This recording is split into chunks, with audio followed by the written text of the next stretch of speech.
Ассалому алайкум дӯстон, подписчикои канали мо, меҳмонон. Мо ҳозир оиди яке аз амалҳои агротехникӣ ки дар ҳамаи соҳаҳои хоҷагӣ яъне амали асосӣ ба ҳисоб меравад, оиди ҳамин суҳбат мекунем. Инам оиди об додан. Ҳозир мана моҳи охири моҳи апрел, яъне саршавии моҳи охири фасли баҳоре, лекин мо ҳамин дарахтода тамоман об додагӣ нестем. Ин ҳоз поён ҳоз баътарак ин сабаб ша барои чӣ мо об додагӣ нестем. Ин ҳози ман гап мезанам. Ҳозир боша мо оиди яъне кай ба ҳамин дарахто ай кай бояд сар кунем. Яъне ман дар назар дорам ки яъне дар фасли баҳор мо он обтие ки як хоб моние ки дар зимистон мешавад, дигар оиди ин суҳбат намекунем. Фақат оиди ҳамин мондани об дар фасли баҳор, яъне ай кай бояд шурӯъ кунем сар кунем. Баъд ин ҳамин ҳозир мо асос оиди дарахтое ки ҳосил медиҳанд, дарахтое яъне аз 5 сола боло ҳаст ки яъне ҳосил дар дарахтҳо ҳосил омадагианд. Оиди ҳамин суҳбат мекунем. Оиди яъни боғҳои интенсивие ки фарз кардем ҳаст, чунин боғҳо вуҷуд доранд. Оиди омонӣ чунин боғҳо мо суҳбат намекунем, барои он ки дар бисёр ин боғҳои интенсивӣ асосан ҷараёни додани об тавассути компютер идора мешавад. Барои ҳамин ҳозир мо аз сабаби он ки аксарияти боғҳои мо инҷа ҳамин тавассути яъне ҷӯйбор об дода мешавад, ҳамин масъалада мо суҳбат мекунем. Хуб, якум маротиба мо бояд оба кай доданмон дар кор. Якум бор бояд ҳамон вақте ки дарахт кушода мешавад, яъне мохчаҳо нав кушода мешаванд, ана вақте якум оба бояд мо ба дарахтҳо доданмон дар кор аст. Дуюм вақте ки мо бояд об диҳем, ин баъде ки дарахтҳо гул мекунанд, яъне ки ҳамон ҷараёни гул кардани дарахтҳо ҳам ҳар хел як бора ин гул кардаи айгул намефурӯяд, яъне як қисми ҳамин гул пештар гул мекунанд, баъд байнда бо гул мекунанд, бо охирда гул, яъне мо ҳамон вақта нигаҳ мекунем ки охир, яъне гуле ки охире ки ҳамин дарахт ба пуррагӣ мефурӯяд айгул дарахт, ҳамин вақт ҳаминам баъди айгул фуромадан мо камошда як ҳафта бояд нигоҳ мекунем. Баъди як ҳафтаи ҳамин мо метавонем баъд дарахта об диҳем.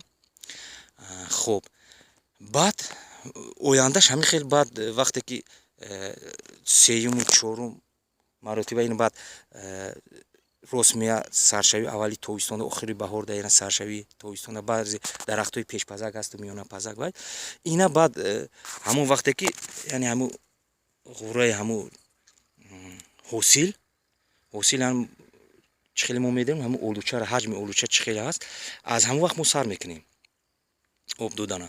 Анакун ҳозир мо чӣ хеле болода гуфтем ки барои чӣ то ҳозир мо об надодем дарахтҳоро. Мана якум обе ки мо бояд вақти мохчада медодем, ҳамин оба надодем. ҳозир сабабша ман гап мезанам.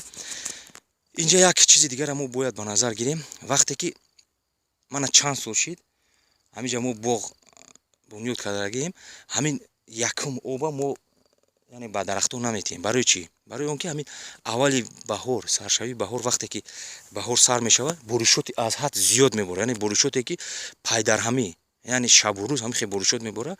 баъди ҳамин боришот ҳамон вақте рост мегирад ки ҳамин вақти яъне дарахт кушодашавии дарахта, яъне мохча, дарахт ба мохчакунӣ сар мекунад. Барои ҳамин баъди ҳамин ҳолате ки боронгарӣ зиёд мешавад, мо ҳоҷати об додан нест дарахтда. барои ҳамин ҳозир мо ман ҳамин ҳозир дуюм вақте аксавие ки мо хунукӣ шидагӣ буд, ҳосил шидагӣ нест, барои мо ҳозир нишон дода наметавонем ҳосила ки чӣ ҳолат дар чӣ хеле, лекин ҳамин ҳар сол ҳамин хел бояд ҳамин амала иҷро кунем ки ҳамин вақте ки ҳамин дарахт мана ҳозир ҳама қариби ҳама дарахтҳо аз гул фуромадагиай, мана ҳатто довчаам хеле ғурраи ҳамун ҳосил калонтар шидагиай, мо ҳозир метавонем ки оба мисол дарахтода об диҳем. яъне ҳозир бо як чиз дига ҳамин масъалаи додани об агротехникаи хникаи об аз сабаби он ки бисёр вақти бисёрро мегирад ҳозир мо бисёр ҳамин нуқтаҳои асосии ҳамин масъалада гап мезанем барои вақт бисёр нарава. Якум мо ҳозир оиди хатогиҳое ки дар вақти об додан яъне бисёри ҳамин боғдорро яъне ҳамин чунин хатогиҳоро мумкин содир кунанд. Ҳамин оиди ҳамин гап мезанем. Якум хатогие ки яъне баъди яъне тез об додан. Ман ҳамин як хатоги якумае ки мо вақте ки обро метиҳем обро бояд яъне ай меъёр зиёдтарам об тиҳем ин ягон зарар надорад. Вақте ки якум об метиҳем ҳамун рӯзе ки мо обро метиҳем фарз кардем агар оби мо ҳар дарахта оли мувофиқи ҳамун тавсияҳо ҳамин дарахтое ки майда ҳастанд майдатар уна ай 40 то 50 литр на дарахтое ки ай 5 то 8 солара 60-80 яъне ай ин боло дарахтора то 150 литр об метиҳанд. Агар вақти ҷарони об тиида агар ҳамин миқдор агар зиёдтарам шавад ин он қадар зарар надорад ба шарте ки ҳамин вай оба тез мо надиҳем. Агар оба тез надиҳем оби як бор оби нағз медиҳем ба ҳамиқати дигар ҳамира ҳамун фосиларо дуртар мегирем. хуб якум хатоги ҳамин. Дуюм хато ҳамин ки мо ҳамин вақте ки ман ҳамин бисёр боғот агар дида бошед бехи ман ҳамин ради қатори дарахтай ҳамин ним метр ай ин тараф он тараф ҷувор мегирам ҳамин оба ҳамин ҷуворода сар метиҳани ин ҷое ки байни ман ҳамин байни қатородай ин тарафта об наметиҳанд. Ин хатоги дуюма барое ки ҳамин решои ҳамин дарахтҳо рафтаги ман ҳамин қаторда ай ин тараф ба ин тараф камшда 2 метр ин тарафу тараф рафтаги вақте мо ба бехи ҳамин танақати мо оба метиҳем ин тараф ҷое ки асос реша ҳаст ин тараф оба гирифтан наметавонад. Ана дуюм хато ҳаминай. Барои ҳамин вақте ки мо оба метиҳем бояд ҳамин ин ҷӯборое ки ай ду тараф кандагим инам ба байни қаторо қати ҳам оба бояд сар додан мондар кунад. Яъне ҳамин оба ба пурраги ҳамин қаторо қати ҳамаи тамоми замина об сар додан мондар. Ин хатоги дуюм. Сеюм хатоги ҳамин ки агар додани об яъне ҳамин об ба мо дастрас боша ҳама вақт мо бояд ҳамин оба кай ҳамун ай кай то кай атием ҳамун вақте ки бега вақте ки афтоб мешина ай ҳам вақт сар карда то саҳара то он вақте ки афтоб яъне то нисфирӯзӣ то ҳам вақта об дода метавонем.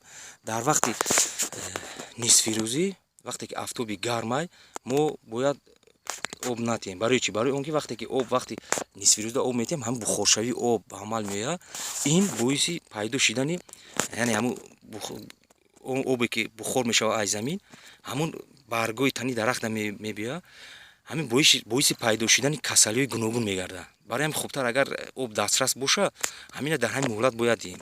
Ин сеюм хатоги. Чорум хатоги ҳамин ки яъне дар вақти ҳамун об додан мо бояд чӣ кор кунем? Вақти об доданда бояд ба назар гирем ки ҳамин оби додагӣ мо баъди боронҳои пайдарҳам набоша. Яъне ин хатоги чорум. Лекин инҷо мо асос ҳозир оиди ду хатоги асос бояд гап мезанем ки ҳамин боиси яъне ҳатто нест шудани ҳосилу баъд ҳатто ҳамун дарахта ба нестӣ овардан мерасонад. Яъне ҳамун хатогие ки мо дар вақти гул яъне ҳамин протесси гулкунии ҳамин дарахт то он вақте ки ай гул мефурад ҳамин фосилада ман бояд тамоман об надиҳем. Не ки обе ки боришот мешавад ин ба мо вобастагӣ надорад, не ки мо бояд ҳамин фосилада бояд об натиҳем. ҳамин процесси яъне ин хатоги асосӣ ҳаминае ки ҳамин бисёри ҳоли боғода ҳамин вақте ки дарахт гулкунида сар кунад баъд оба метиҳанд ҳамин хатоги ай ҳама калон ҳамин хатоги ай ки ин боиси ҳамин рехтани ҳам гул мешавад. Баъд ҳамин гулое ки дарахта мемонад агар гулое ки монад дарахта баъди ҳамин об мондан ҳамин гуло ҳам яъне нағз гардолуд намешавад. Чӣ ба воситаи шамол бошад чӣ ба воситаи замбур ҳамин гуло соз гардолуд намешавад. Яъне мо ай ҳосил маҳрум мешавем.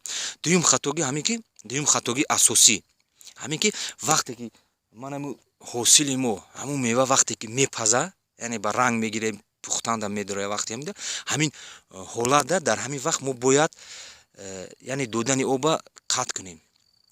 агар мо ҳамин вақт агар обатем, ин вақтам ҳамин ҳосил худаш ҳамн ҳосиле ки пухта истода, ҳамин ҳосил мумкин ба пуррагӣ ҳама ҳосил рехтанаш мумкин аст.